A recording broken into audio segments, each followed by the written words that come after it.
Assalamu alaikum, sunana Suleiman Adamu da ke unguwar Mariri, Kumbotsa Local Government. Da farko dai ina gaida al'umma Annabi Muhammadu sallallahu alaihi wasallama.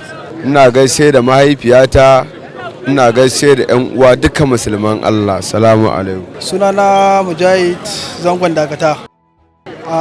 Ina gaida mahaifiyata Hajiya Halima.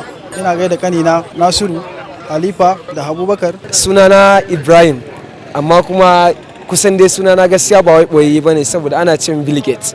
A unguwa uku nake kuma kusan kowa ya san na gaskiya. Alaikum, ina gaishe da kowa da yake cikin jihar Kano, da abokanan arziki da 'yan uwa da ma wa'anda ma ba ta samu damar ganin wannan bidiyo ba. To alhamdulillah, sunana Usman Ibrahim, mazaunin Kano, Dawakin Kudu Local Government.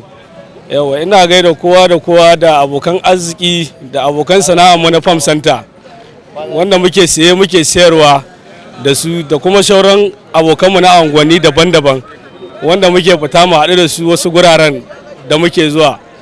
To fatan wannan kasuwa ta mu Allah ya ka albarka a cikinta, wanda suka zo da niyyar kasuwanci Allah ya ba su, wanda suka zo da niyyar cuta a ransu to Allah ya mayar musu da abinsu. Yawa, assalamu alaikum, sunana Muhammad, mazaunin unguwar Tukuntawa, Kano Municipal. To ni dai daga farko dai ina gaida mahaifiyata Hajiya Binta da 'yan uwana Aliyu da Nazifi da Ummi. Da farko dai sunana Sagir Bello, kuma mazaunin Zurot.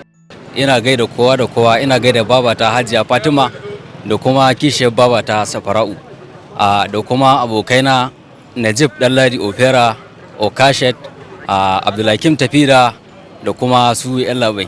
Yana gaida kowa. Sannan ina mai bawa gwamnati shawara akan ta samu matasa irin mu aikin yi dangane da yadda al'amuran ke faruwa a wannan ƙasa ta mu yanzu.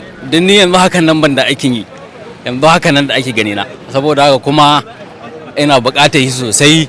Yanzu da za a bani ma ni hinan foniki, saboda haka da Allah gwamnati ta taimaka ta samu matasa aikin yi.